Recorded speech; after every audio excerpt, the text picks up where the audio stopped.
네, 함께 읽은 본문을 가지고 약할 때 강함 되시는 우리 하나님의 은혜를 우리 다윗의 이 한 사건을 통해서 살펴보고자 합니다. 우리가 이제 오예배를 이렇게 드리고 마치고 이제 한 4시쯤 돼가지고 1층에 이제 로비에 집에 가려고 이제 쭉 내려가는데 뭔가 1층에 소란스러워서 이 무슨 일인가 하고 보니 어떤 이제 불량배들이 이 교회에 가득 와가지고 교회 주변을 다 에워싸고 앞뒤로 있는 이 현관문도 다 걸어 잠그고 1층 로비에 막 많은 사람들이 서가지고 그 중에서 제일 등치 큰 사람이 이제 막 고래고래 욕을 하면서 이 교회 내가 다 때려 부수겠다고, 교회 다니는 사람들 내가 가만 안 두겠다고, 한번 싸울 테면 나와보라 막 소리를 지르고 있으면 우리 중에 누가 나가는 게 좋겠습니까? 뭐 누군가 한 명은 나가서 어쨌든 상황을 정리를 해야 되는데, 그래서 아무리 생각해도 교역자로서의 책임감이 또 있으니까 담임 목사님은 좀 위험하니까 좀 피해 계시고, 김 목사님은 아직 애가 좀 어리니까, 또 송강수사님 아직 결혼도 안 해서 몸이 성해야 또 뭐 이런 마음으로 아무래도 내가 나가야 되겠다라는 마음으로 제가 나선다 했을 때 다윗을 보는 그 형들의 심정처럼 여러분들이 저를 보면서 좀 뭐 하겠나 하는 생각이 들겠지만, 놀랍게도 마치 다윗이 늘 물맷돌을 들고 다니듯이 제가 늘 들고 다니는 이게 있지 않습니까? 이걸로 제가 집어 던져가지고 물리치면 깜짝 놀라겠죠. 와, 신기한 일이다 할 텐데, 뭐 그와 같은 유사한 상황이 오늘 이 본문 가운데 사실 그보다 훨씬 더 진지하고 심각한 상황입니다만은 그려져 있습니다. 오늘 본문의 정황을 잠깐 살펴보면 우리 잘 아는 이야기입니다만은 이스라엘 백성들, 이스라엘 군대가 이제 진을 치고 있고 저쪽에는 블레셋 군대가 진을 치고 있습니다.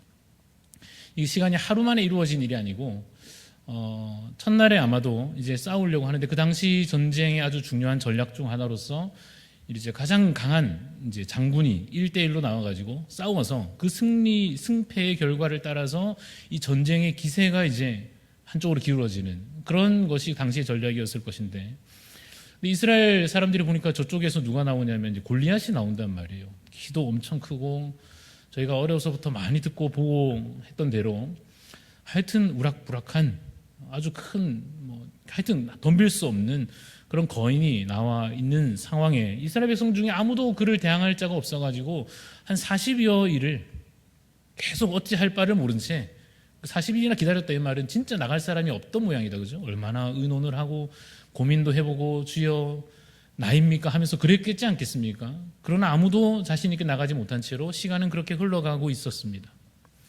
그 와중에 이제 다윗이 아버지의 이 심부름 때문에 형들한테 뭐 갖다 주러 그곳에 가서 다윗이 마침 그 상황을 보고는 대표로 나가 싸웠다. 이런 것이 이제 오늘 본문의 상황 아니겠습니까?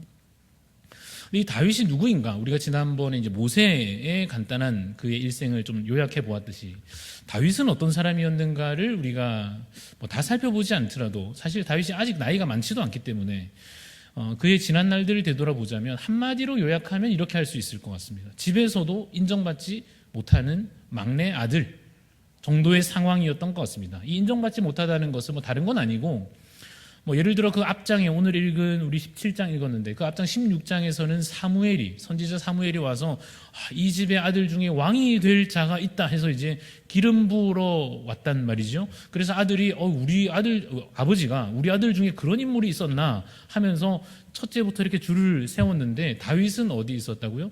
그 중에 있지 않고 밖에 나가 있잖아요. 아버지가 생각해도 이 아들은 아직 나이도 어리고 형들이 이렇게 있는데 순서가 있지, 또 뭔가 봤을 때 어떤 자격이란 게 있을 것인데 다윗은 얘가 무슨 왕인가 하는 생각을 했을 법한, 여러분 그 자존감, 인간적으로 자존감이라고 하는 것이 가정에서 얼마나 그 역할이 중요한지 우리 잘 알지 않겠습니까? 부모님, 형님들이 매번 이렇게 비난한다 생각하면 얼마나 참 뭐 그러지는 않았을지 몰라도 별로 그렇게 인정받지 못한 다윗이 아니었겠는가 생각을 해보면, 다윗이 참 어떤 마음으로 그렇게 나설 수 있었을까 하는 생각을 해보게도 됩니다. 어찌됐든 그 다윗이 역시나 전쟁이 한창인 상황 가운데 군인으로서 준비해서 나간 것도 아니고 지금 잠깐 심부름하러 나간 그 자리에서 가보니까 상황이 이제 보이지요. 저 앞에 선 저 블레셋 장군이 욕을 해대면서 여호와 하나님의 이름을 모욕하면서, 근데 이쪽을 보니까 우리 편은 아무도 겁나서 나가지도 못하고, 야, 이게 어떻게 이럴 수가 있는가 하는 이제 의로운 분노가 다윗 마음에 일어났던 것 같습니다. 근데 우리가 하나 더 챙겨서 보자면 이 와중에 이 형들 중에 제일 큰 형 엘리압이 하는 말이 참 중요한데요. 엘리압이 다윗이 와가지고 이거 무슨 일이에요? 아 그렇군요 하는 와중에 옆에 와가지고 뭐라고 얘기하느냐 하면, 야 너 뭐하냐? 너 어디 와가지고 감히 네가 지금 전쟁을 뭐 어쩌냐 저쩌냐 말을 하고 네가 지금 뭐라고 이렇게 막 비난을 하는 상황이 나옵니다. 저도 집의 막내로서 그 형과 부모님들의 어떤 인정을 받느냐 못 받느냐 참 중요한 문제라는 거 느낍니다만은, 이 엘리압의 비난을 다윗이 고스란히 듣고 있으면서 약간 본문을 보면 좀 욱하는 마음도 느껴집니다. 뭐 내가 뭐 딴 거 했습니까? 이렇게 잠깐 대답도 합니다만은, 그 와중에 다윗이 이제 이 전쟁의 대표로 서게 되는 상황 가운데 있습니다.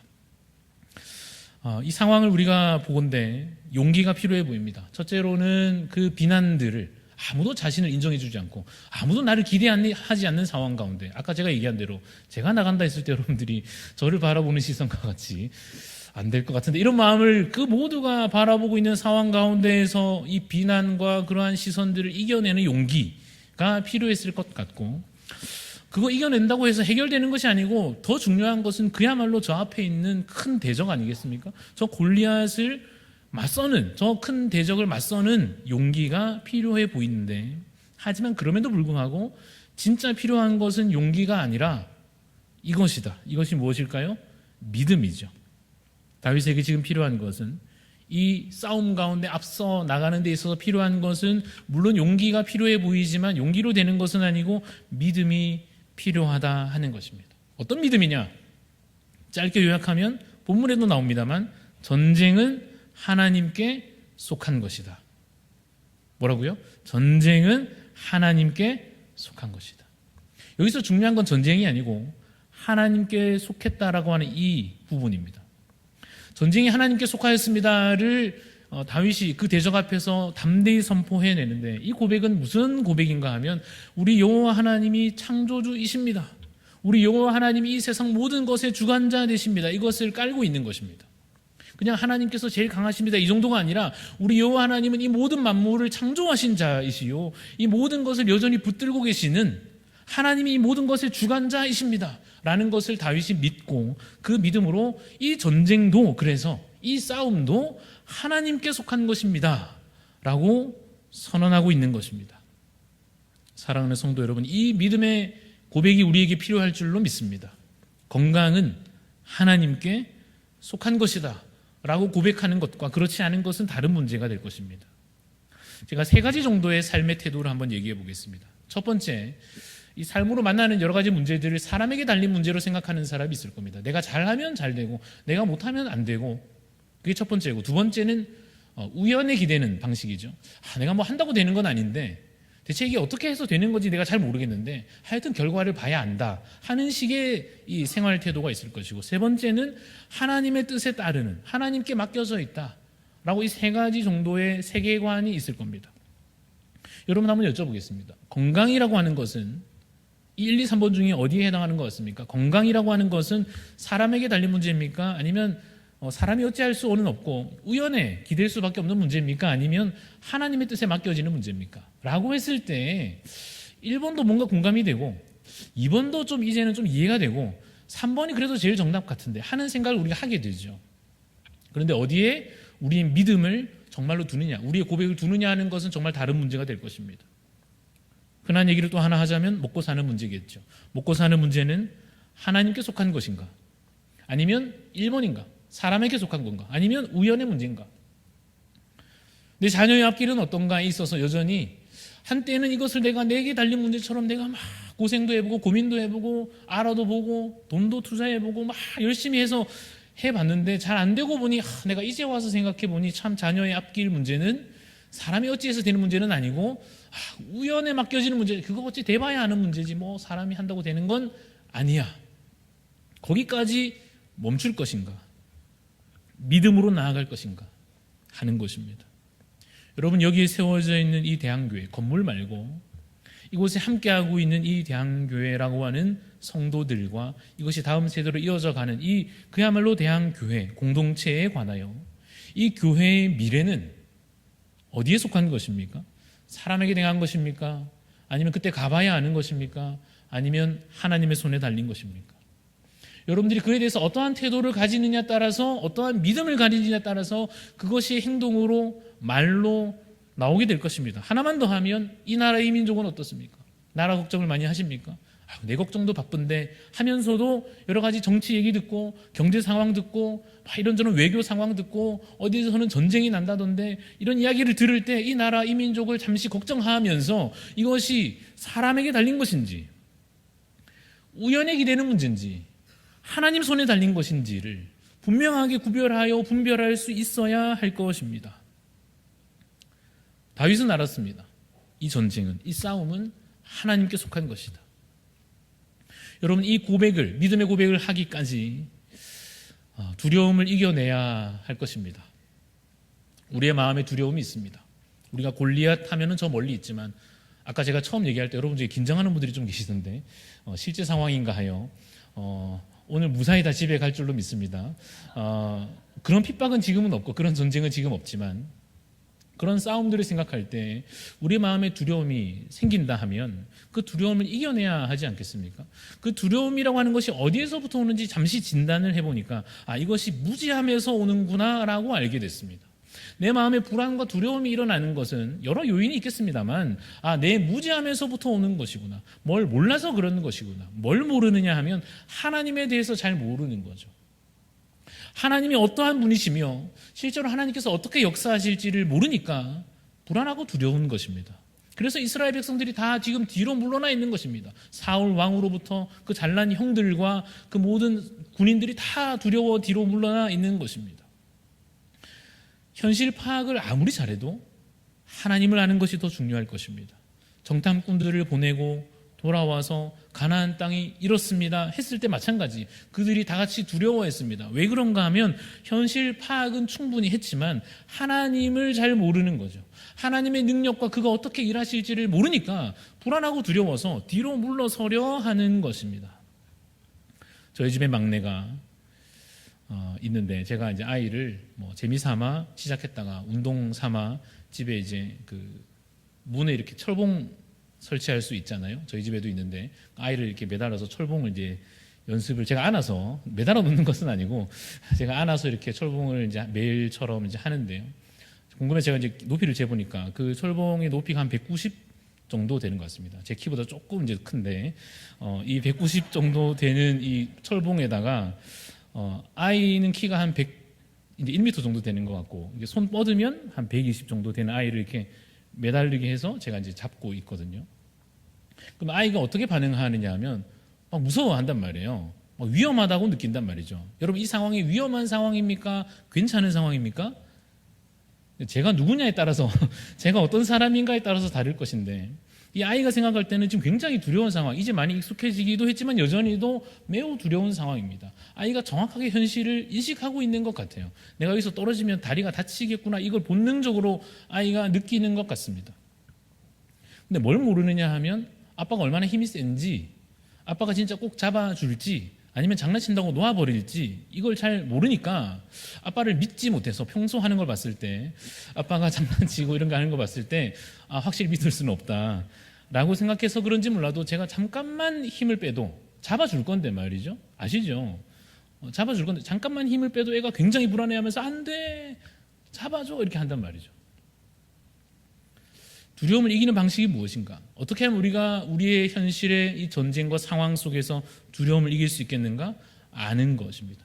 무엇을 아느냐? 현실에 대해서 더 이상 뭘 더 알 것도 없이, 이것이 정말 이런 문제인가? 이렇게 이걸 더 알 것 없이 하나님의 능력을 아는 것과 그 능력과 그 신실하심을, 하나님이 결코 이 가운데 나를 내팽개치지 않으시고 꼭 붙드신다, 이 싸움을 끝까지 승리로 이끄신다라고 하는 그 하나님의 신실하심을 아는 것과 그가 창조주이심을, 그가 주관자이심을, 모든 것이 하나님께 속한 것임을 알므로써 그것을 믿음으로써 그 두려움을 이겨낼 수 있을 것입니다. 로마서 11장에 보면 이런 말씀이 있습니다. 이는 만물이 주에게서 나오고 주로 말미암고 주에게로 돌아감이라. 그에게 영광이 세세에 있을지어다. 이 말씀 너무나 귀한 말씀인데 제가 한번 더 읽어볼게요.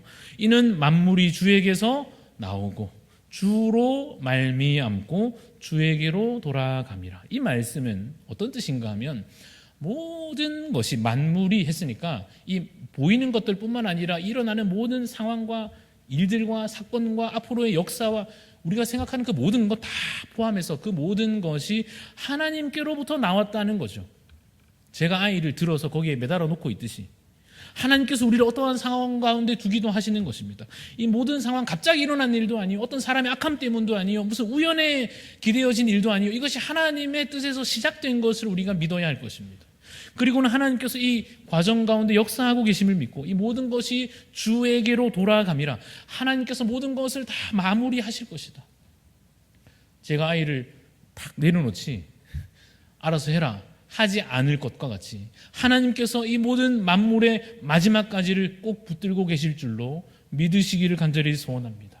이 로마서 11장 36절의 이 말씀을 우리가 알기에 이것을 그냥 지식적으로 외워서 암송하는 것으로 그치지 않고 이것을 정말 믿음으로 이는 만물이 주에게서 나오고 주로 말미암고 주에게로 돌아감이라. 그에게 영광이 세세에 있을지어다. 아멘. 이것을 진정으로 고백해내면 그 믿음으로 말미암아 이 다윗의 놀라운 담대함이 우리에게도 일어나는 것을 보게 될 것입니다. 지난주 이번 주에 이어서 우리가 하나님에 대해서 깨닫게 되는 것이 있습니다. 그것이 뭔가 하면 우리의 어떠함에 하나님은 좌우되지 않으신다 하는 것입니다. 모세가 아무리 잘났든지 혹은 지금은 양이나 치다가 나이도 들어서 아주 쇠약해지고 자존감도 떨어지고 아무 할 것 없다고 하나님 저 못합니다 하든지 상관없이 하나님은 그 모세의 어떠함에 상관없이 그 역사를 이루어내시는 것과 같이 오늘 이 싸움 가운데 다 두려워 물러날지라도 다윗이 나이가 몇 살이든 손에 든 무기가 무엇이든 그가 전쟁의 경력이 있든 없든 상관없이 하나님께서 그러한 다윗의 어떠함에 좌우되지 않으시는 것과 마찬가지로 오늘 우리를 하나님께서 바라보실 때 옆에서 뭐라 하든 내가 내 자신을 바라볼 때 어떠하든 그 어떠함에 좌우되지 않으시고 하나님께서 우리를 사용하실 줄로 믿는 것입니다. 근데 우리가 구약에 나타나는 전쟁, 싸움 이런 것을 이야기 속에 보게 되면 대부분 이것을 에베소서 6장으로 연결시키는 것이 좋습니다. 그래서 이 블레셋을 우리가 어디에 적용할 것인가? 이 골리앗을 무엇에 적용할 것인가? 이 믿음을 어디에 내가 이제는 정말 써먹을 것인가를 생각할 때 아까처럼 불량배라도 한번 와줘야 내가 이걸 한번 써먹을 텐데 생각하는 것이 아니라 이것을 내 실제 영적 생활 가운데 어디에 적용할 것인가 할 때에 이것을 에베소서 6장으로 가져가면 대부분 답이 될 것입니다. 에베소서 6장 가면 전신갑주 이야기가 나옵니다. 머리에는 뭘 쓰고 가슴에는 뭘 붙이고 손에는 뭘 들고 하는 것 있죠. 그 모든 것이 다 영적인 무기들, 전쟁에 나가는 데 필요한 조건들 아니겠습니까? 그 에베소서 6장의 12절에 이렇게 되어 있습니다. 제가 읽어보면 우리의 씨름은 혈과 육을 상대하는 것이 아니요 통치자들과 권세들과 이 어둠의 세상 주관자들과 하늘에 있는 악의 영들을 상대함이라. 일단 적이 누군지 확인하는 것입니다. 우리의 적은 혈과 육이 아니다. 그래서 우리가 우리 눈앞에 보이는 어떠한 사람이나 이러한 너무 그런 상황들 여기에 너무 집중하지 않는 것이 좋을 수 있습니다. 왜냐하면 이것은 결국에는 영적인 싸움이요 영적인 문제일 것이기 때문입니다. 그래서 그 가운데에서도 보이지 않는 싸움을 발견해내야 할 것입니다. 마치 다윗이 그 가운데 이것은 골리앗과 나의 싸움이 아니라 저 악한 영들과 여호와 하나님의 싸움이구나를 이해하였듯이 우리도 오늘 우리의 현실 가운데 악한 영들과 하나님께서 이 가운데 이 전쟁이 일어나는 것도 우리가 볼 수 있어야 할 것입니다. 그래서 이것을 결국 우리의 오늘의 현실에 적용하여 죄와 사망의 모든 권세를 우리가 이기고 영원한 승리로 결국 나아가게 될 것을, 결국 하나님께서 다윗을 통하여 그 승리를 이루셨듯이 우리에게도 하나님께서 그 놀라운 승리를 죄와 사망 권세에 대하여 이루어 주실 것을 믿어야 할 것입니다. 믿음 주시기를 하나님께서 우리에게 믿음 주시기를 간구하시기 바랍니다. 그냥 겨우겨우 버티는 이 신앙생활이 아니요, 오늘 내게 주시는 힘이 막 남아 돌듯이 말이죠. 그 담대함으로 말이죠. 어디 혹시 내가 도울 자가 없는가, 혹시 내가 나아가 싸울 곳이 없는가 하듯이 그 담대함으로 정말 주님 그 주시는 믿음으로 살아가는 여러분 되시기를 소원합니다. 다윗에게 하나님께서 믿음 주셔서 그가 담대히 하나님의 능력을 선포하였습니다. 전쟁은 하나님께 속하였노라. 나는 만군의 여호와 하나님의 이름으로 너에게 나아가노라 하였듯이 우리도 죄 앞에 넘어지는 자가 아니요, 두려워서 물러서는 자가 아니요, 담대히 내가 나가서 싸워서 이기는 믿음의 용사들이 되시기를 간절히 소원합니다.